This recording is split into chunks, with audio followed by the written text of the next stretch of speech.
And then another piece, I'll give you one more because this has really got health implications. The uterus. Most people think of the uterus just there to grow babies in, but it's also part of women's arousal and orgasm response. And there are structures that move that. They're called the round ligaments, and they're not really ligaments, they're muscles. And they literally move the uterus during arousal and during orgasm. And we have an epidemic of hysterectomy in our culture. We've got over more than a third of women over the age of 60 don't have a uterus anymore. And our rate is 10 to 50 times higher than any other country in the world. And doctors routinely tell women, once you're done having babies, you don't need your uterus anymore. And if you have any problem whatsoever, you might as well just get it taken out because you don't really need it. And it does affect women's sexual response. So these are things that women need to know, both for the pleasure part and for the health part. So those are some of the things that we don't know, our healthcare providers don't know, and we need to know, and they need to know. One of the things I really enjoyed about your book was the little sections that you address to men as far as talking about these things, for women, but then you give a little tips and techniques for men in your book. So your book's for both sexes. Exactly right. Yeah. Because, it's not fair to men to expect you all to know what we've got when we don't even know, and then you're supposed to know what to do with it. It's just not fair. So I definitely wanted men to feel included and given a tour and given the information they need, so you can be the partners that you want to be for us and that we want you to be. Mm-hmm. Now you mentioned hysterectomy. What's the deal with all the cesarean births you hear about? Yeah, that's another one, and this, I can get on a soapbox on this, and I'll try not to get too high up on it. But we've got this outrageous rate of cesarean section in our country. Again, over a third of women now, somewhere between 35 and 50% of women, depending on the hospital, will wind up with a cesarean. And while there are some cesareans that are necessary, it's probably about somewhere between 7 and 10% are necessary, which means all the other ones were not. And one of the reasons we've got this situation is because we don't understand that labor and birth are part of a woman's sexual experience, that they are sexual. And if we understood that going through labor was basically the same as getting turned on, we would start to see how we're messing up labor by interfering with it, by having strangers coming in, by asking women their social security numbers, things that get them into your thinking brain instead of your body.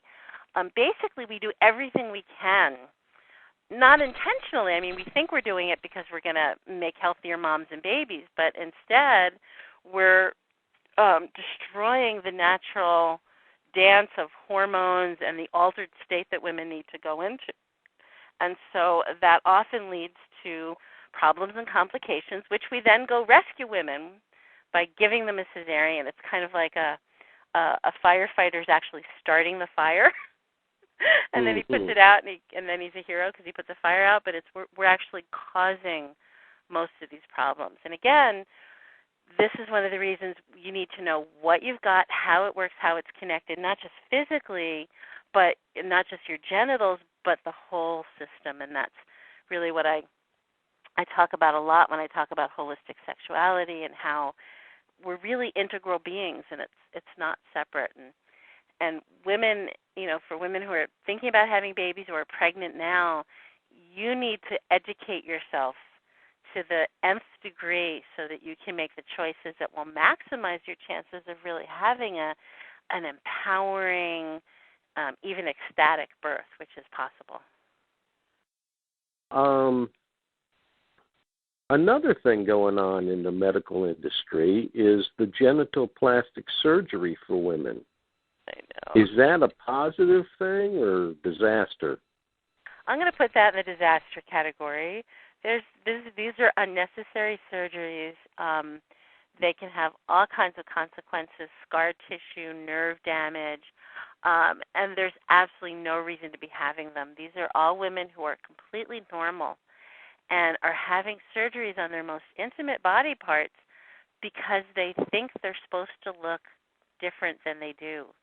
It's sort of like faces. Everybody's got two eyes and a nose and a mouth, more or less, and we all look different, and there's just so many variations of beautiful and size, shape, color, and this is what makes the world such an interesting place. But now we have this model of what genitals should look like from porn, and it's kind of like the fashion model standard of beauty, and it's not accurate. It doesn't reflect the diversity, and so women are having these surgeries for no good reason with a lot of ill effects, and it breaks my heart, actually. It just makes me so sad that women are feeling so bad about themselves and their bodies and their genitals that they're submitting to surgery so that they'll look what they think they should look like. Mhm. Mhm. And you must have heard about that district attorney in Wisconsin that threatened to prosecute people who teach sex education. I think he was a fundamentalist. But Yeah. why is society even thinking of criminalizing sex education? I don't know. I really don't. It's just it's so sad. It's so baffling to me. But I think people are so afraid of the power of sexual energy that they think that by suppressing it, by denying it, by pretending it doesn't exist, it'll go away. And of course, the opposite is true. It never goes away. It's always going to come out somehow. I mean, that's why we have pedophile priests, is because their sexual energy was so suppressed, it came out all twisted. And I think that's what happens when, instead of learning how to channel it and how to make good choices. And this is a tricky thing because it is powerful, but we can learn how to do that. But people are just so afraid. They're just so afraid that their sexual energy is going to be so strong that they're going to behave badly. And so they create all of these forces, these cultural forces, to try and suppress it. But it never works. I mean, we can look back over the last couple thousand years and see how it doesn't work to try and pretend it isn't there. How about breastfeeding in public? It's kind of considered a social taboo. Why is that? Well, this is another strange American thing. In almost all the rest of the world, nobody would think twice about breastfeeding or seeing a breastfeeding mom. In fact, you can go to any major museum and look at beautiful classical works of art. You can see Madonna's breastfeeding the baby Jesus.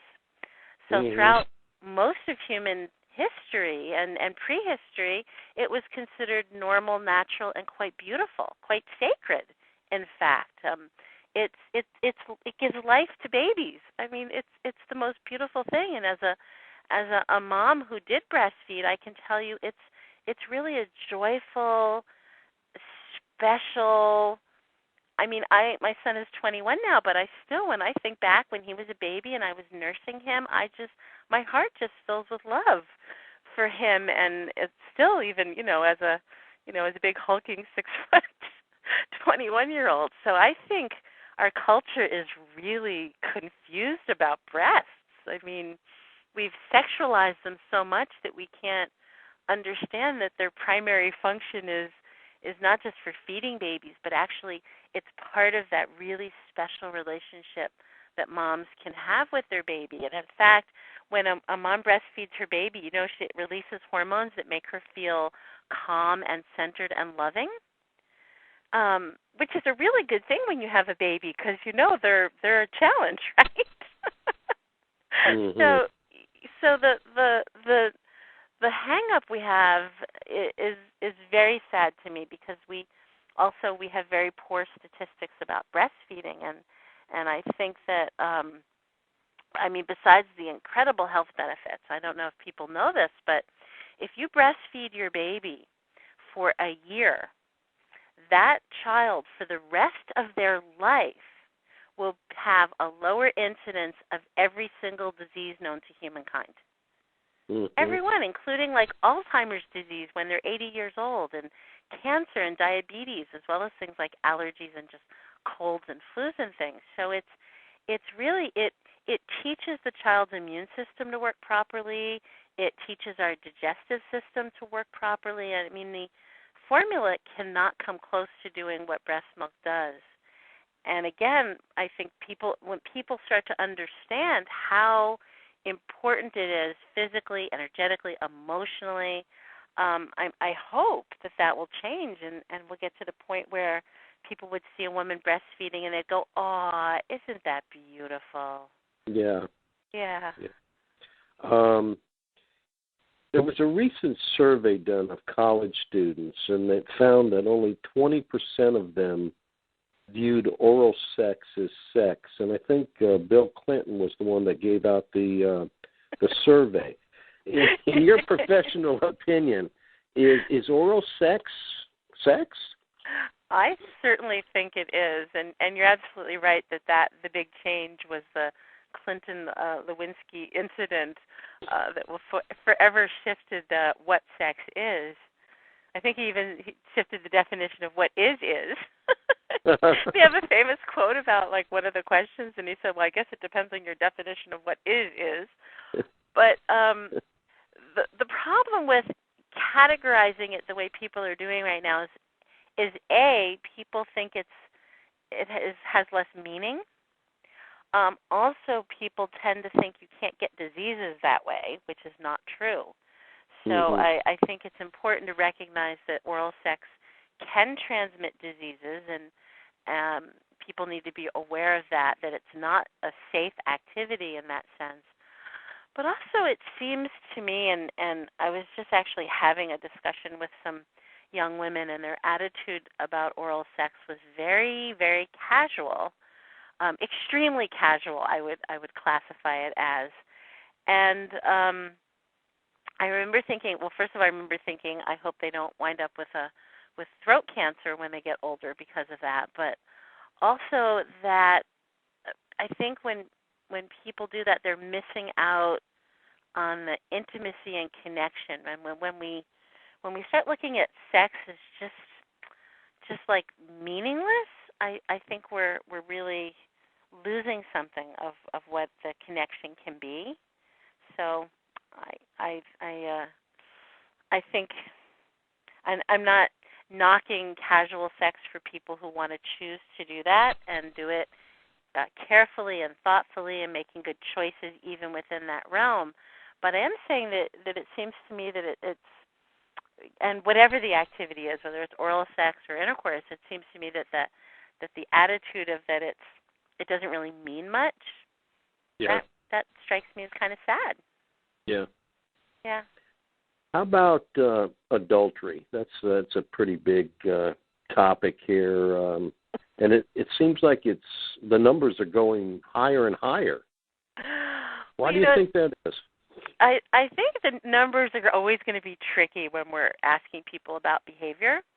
So it's going to always be hard to know how accurate any numbers are. I think we certainly are seeing